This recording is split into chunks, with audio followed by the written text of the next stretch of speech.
Apa yang kamu ingat tentang Super Depor? Sebelum frasa remontada familiar dipakai, Deportivo de La Coruña sudah lebih dulu melakukan comeback memorable yang luar biasa ketika melawan AC Milan di ajang Liga Champions. Momen itu mungkin jadi yang paling diingat soal Deportivo de La Coruña. Berbicara soal klub yang memiliki julukan Super Depor tersebut, terdapat satu nama ikonik yang kerap terlupakan. Bukan Diego Tristan, bukan pula Roy Mackay, melainkan Juan Carlos Valerón, seorang gelandang flamboyan yang jadi motor serangan tim. Jika di Italia ada Andrea Pirlo, maka di Spanyol ada Juan Carlos Valerón. Keduanya sama-sama mengenakan jersey bernomor punggung 21 dan sama-sama gelandang yang mengendalikan ritme permainan. Sebelum era Xavi Hernandez dan Andres Iniesta, dialah sang jenderal lini tengah tim Matador.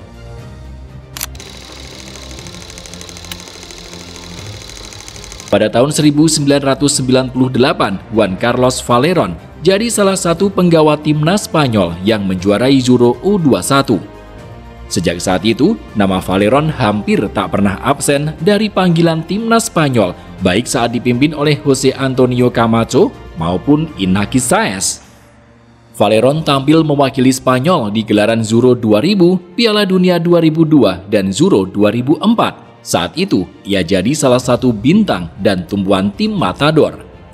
Ia adalah salah satu gelandang terbaik di generasinya. 5 gol dan 1 assist dalam 46 caps jadi catatannya bersama La Furia Roja.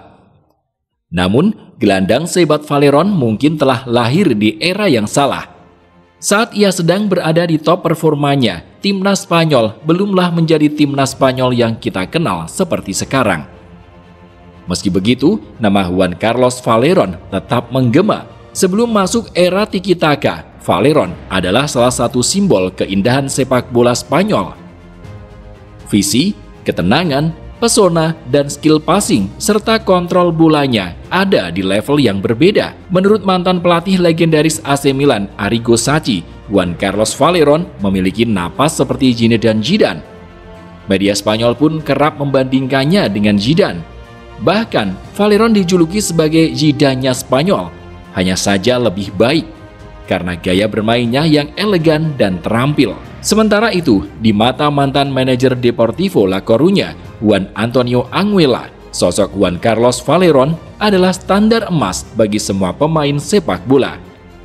Selain karena kejeniusannya, Valerón adalah seorang pesepak bola yang rendah hati. Ia dikenal sangat baik, kabar gosip tak pernah terdengar darinya. Valerón memang figur contoh yang sempurna.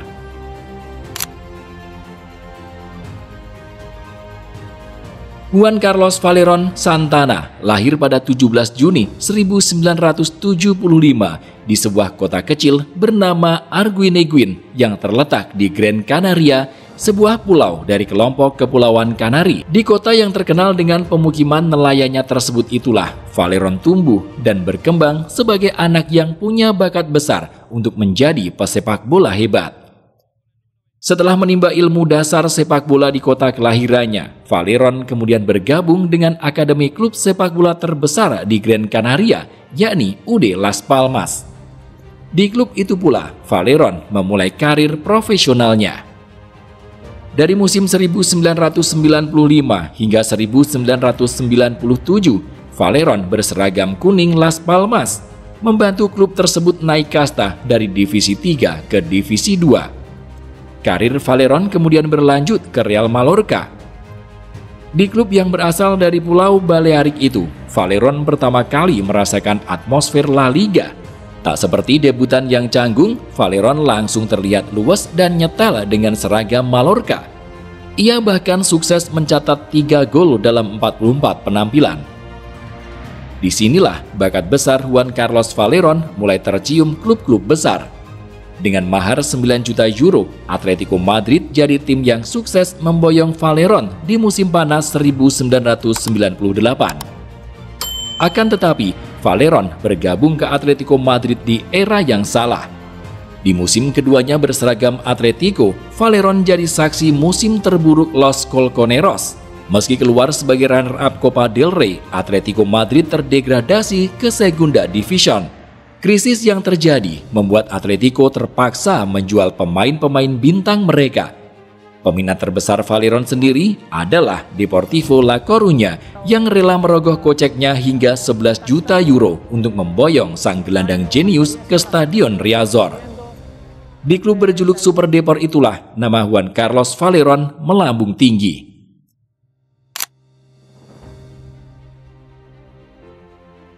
Valerón bergabung dengan Deportivo La Coruña di musim panas 2000. Ia bergabung setelah Super Depor mencatatkan musim bersejarah dengan menjuarai La Liga untuk kali pertama dalam sejarah klub. Bersama dengan Diego Tristan, Jose Francisco Molina, Juan Capdevila, dan Walter Pandiani, Valerón bergabung dengan pasukan Javier Irureta yang sudah dihuni Noureddin Naibet, Roy Mackay, Jalminya, hingga Lionel Scaloni. Valerón memang tak menjadi bagian dari skuad Deportivo La Coruña yang menjuarai La Liga. Setelah ia masuk, Deportivo juga tak lagi menjadi jawara Liga Spanyol. Namun, Valerón punya kisahnya sendiri dengan Deportivo. Di 2 musim pertamanya di Riazor, Valerón menyaksikan 2 rekannya, yakni Diego Tristan dan Roy Mackay, mengangkat trofi El Pichichi sebagai pencetak gol terbanyak di La Liga. Usai memenangkan penghargaan tersebut, Mackay menyebut kalau Valerón adalah pemain terbaik yang pernah bermain bersamaku. Meski tak memenangkan La Liga, Valerón berhasil mempersembahkan 1 trofi Copa del Rey, 1 trofi Super Copa de España, dan 1 piala Intertoto bagi Deportivo de La Coruña. Di antara raihan trofi tersebut, Copa del Rey 2002 jadi yang paling spesial. Pasalnya, Valerón yang main sebagai starter jadi saksi kemenangan 2-1 Deportivo atas Real Madrid di Santiago Bernabeu. Kemenangan tersebut terasa spesial bukan hanya karena mereka menang di kandang Madrid, tetapi mereka juga menang tepat di hari perayaan 100 tahun Real Madrid. Momen memorable lainnya tentu saja laga perempat final Liga Champions 2004 melawan AC Milan. Saat itu, Milan adalah juara bertahan dan Deportivo baru saja pulang dengan kekalahan 4-1 di San Siro. Mampu memberi perlawanan ketika berada di Riazor saja sepertinya sudah cukup untuk para pendukung Deportivo. Namun, Valerón dan kawan-kawan malah menciptakan keajaiban. Di malam itu, mereka menang 4-0 dan lewat sundulan kepalanya, Valerón jadi salah satu pencetak golnya. Malam tersebut jadi saksi terciptanya sejarah baru dalam Liga Champions. Sebelumnya, tak pernah ada tim yang mampu menang usai kalah dengan defisit 3 gol di leg 1. Momen itu juga sepertinya jadi momen puncak dari kejayaan Super Depor, sebab perlahan setelahnya Deportivo La Coruña terus mengalami kemunduran hingga akhirnya terdegradasi di akhir musim 2011. Deportivo mampu comeback setelah menjuarai Segunda Division di tahun berikutnya dan langsung kembali ke La Liga. Namun, mereka hanya promosi untuk kembali terdegradasi di akhir musim 2013. Di tengah kondisi turbulen tersebut, Valerón jadi pemain bintang yang tetap setia dengan Deportivo. Akan tetapi, akhir musim 2013 juga jadi akhir dari 13 tahun pengabdiannya di Riazor. Dengan sumbangan 33 gol dan 69 assist dalam 422 penampilan, serta 4 raihan trofi, Juan Carlos Valerón sah menjadi legenda di Deportivo La Coruña. Banyak yang mengira kalau saat itu Valerón bakal segera gantung sepatu.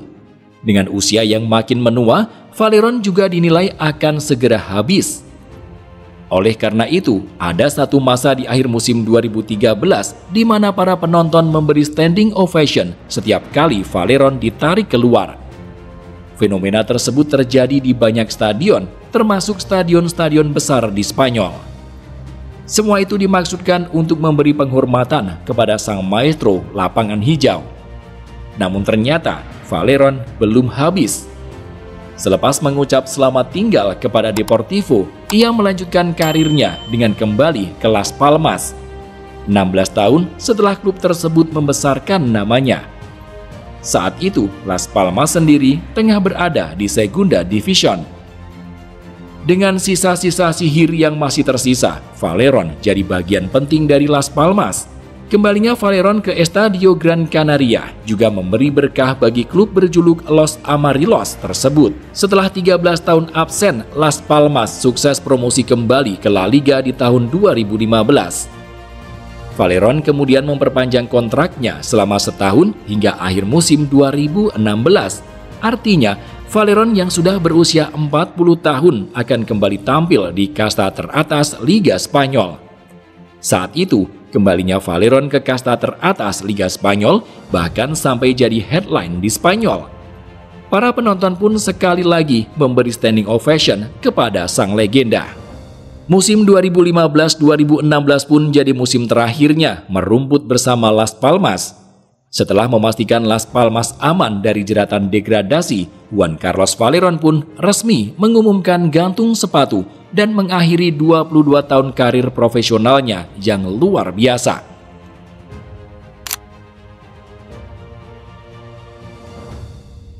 Mungkin kalian bertanya-tanya, mengapa pemain sehebat Juan Carlos Valerón seolah seperti ditelan oleh sejarah? Victor Sanchez yang pernah menjadi rekan satu tim dan pelatihnya di Deportivo La Coruña percaya bahwa Valerón akan memenangkan Ballon d'Or jika ia bermain untuk klub yang lebih bergengsi. Namun, kita semua tahu kalau Valerón jauh dari titik tersebut. Tak bisa dipungkiri kalau Valerón memang memiliki reputasi yang sangat bagus sebagai seorang playmaker kreatif yang jenius. Hanya saja ada satu masalah yang jadi penghambatnya, yakni cedera. Mimpi buruk tersebut bermula pada laga kandang Deportivo melawan Real Mallorca pada 22 Januari 2006. Saat pertandingan tinggal menyisakan waktu 2 menit, Juan Carlos Valerón ditarik keluar lapangan karena menderita cedera. Masalahnya adalah cedera yang diderita Valerón saat itu ternyata adalah mimpi buruk bagi setiap pemain bola. Valerón didiagnosa menderita cedera ACL di lutut kirinya. Operasi pun dilakukan dan setelah 6 bulan, Valerón diizinkan kembali merumput. Sial, di laga pramusim melawan Benfica, cedera Valerón kambuh. Ia pun harus menjalani operasi yang kedua. Pada awal tahun 2007, Valerón kembali diizinkan merumput. Namun ternyata sang gelandang mengaku masih mengalami sakit dan nyeri di lutut kirinya. Dokter yang menangani Valerón menyebut kalau langkah perawatan medis biasa hingga fisioterapi tak cukup untuk menyelamatkan lututnya. Cedera ACL yang diderita Valerón ternyata jauh lebih parah dari yang dikira. Alhasil, untuk kali ketiga, operasi pun harus kembali dijalani oleh Valerón. Tak main-main, ia harus menjalani operasi pemasangan tendon orang mati atau alograf untuk merekonstruksi lutut. Cedera kambuhan tersebut akhirnya membuat Juan Carlos Valerón absen lama dari sepak bola. Tercatat, ia baru bisa benar-benar kembali bermain bola pada Januari 2008. Cedera inilah yang merenggut magis Valerón. Sejak cedera tersebut, Valerón tak lagi dipanggil timnas Spanyol. Ia melewatkan gelaran Piala Dunia 2006 dan Euro 2008 di mana Spanyol keluar sebagai juara. Itulah mengapa nama Valerón tak muncul dalam skuad generasi emas La Furia Roja. Cedera parah tersebut sempat membuat Valerón berpikir untuk pensiun dini. Tak bisa dipungkiri kalau cedera ACL telah mengubah jalan karir Juan Carlos Valerón. Pasca sembuh dari cedera tersebut, permainan Valerón pun juga sudah tak lagi sama. Akan tetapi, publik sepak bola Spanyol selalu menyambut Valerón dengan tangan terbuka. Mereka tak pernah lupa dengan sosok maestro sekelas dirinya. Itulah mengapa di setiap comeback-nya pasca sembuh dari cedera, Valerón selalu mendapat aplaus dan sambutan meriah dari seluruh penonton. Mengukur kemampuan Valerón dengan catatan statistik adalah hal yang salah. Ia bukan tipe gelandang haus gol dan assist. Namun, Valerón adalah alasan di balik berjalannya sebuah sistem permainan dengan rapi. Jika sebuah tim diibaratkan sebuah orkestra, maka Valerón adalah dirijennya. Dia bukan tipikal pemain yang punya tendangan keras. Dia lincah, tapi tidak punya kecepatan lari yang kencang. Dia tenang, tapi begitu licin saat melewati lawan. Ketika bola berada di kakinya, bola seolah begitu lengket dan nurut dengan apa saja yang ia perintahkan. Umpan cantik yang melampaui batas IQ kerap muncul dari aksinya. Valeron bukanlah pemain yang bakal membuat kita berteriak kegirangan. Dia bukan playmaker haus gol dan assist yang namanya bakal terpampang di papan skor di setiap pekannya.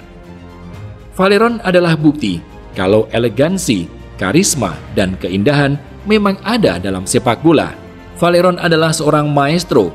Ketenangan, kelincahan, kemampuan, dan pesonanya akan membuat siapa saja yang menonton aksinya mengolah si kulit bundar bakal dibuat berdecak kagum dan berdiri sembari memberi apresiasi setinggi langit. Ya, Juan Carlos Valeron memang sebagus itu. Gelandang legendaris Spanyol yang hari ini kita kenal bahkan juga mengaguminya, bahkan lebih jauh lagi, yakni terinspirasi. David Silva adalah orangnya. Alasan Silva mengenakan nomor punggung 21 adalah karena Valeron memakai nomor punggung tersebut. Andres Iniesta, pahlawan Spanyol di final Piala Dunia 2010 yang punya segudang prestasi yang jauh lebih prestisius ketimbang Valeron dan punya nama yang jauh lebih familiar di telinga pecinta sepak bola dunia, bahkan pernah berkata kalau ia rela membayar tiket untuk dapat melihat Valeron bermain secara langsung. Saat pertandingan terakhir Valeron di Camp Nou pada musim 2016, Iniesta yang sepanjang laga hanya duduk di bangku cadangan bahkan rela menunggu Valeron agar dapat bertukar jersey dengannya. Sayangnya, hari pengumuman dan perpisahan Juan Carlos Valeron sangat jauh dari sorakan penonton. Pemain seelegan, karismatik, dan jenius seperti Valeron hanya mengucap perpisahan di depan awak media. Untuk itulah mengapa nama Juan Carlos Valeron perlu untuk kembali dibahas, dibicarakan, dikenang, dan diapresiasi kembali, agar dunia tahu kalau sepak bola pernah punya gelandang flamboyan sejenius dan seelegan Juan Carlos Valeron.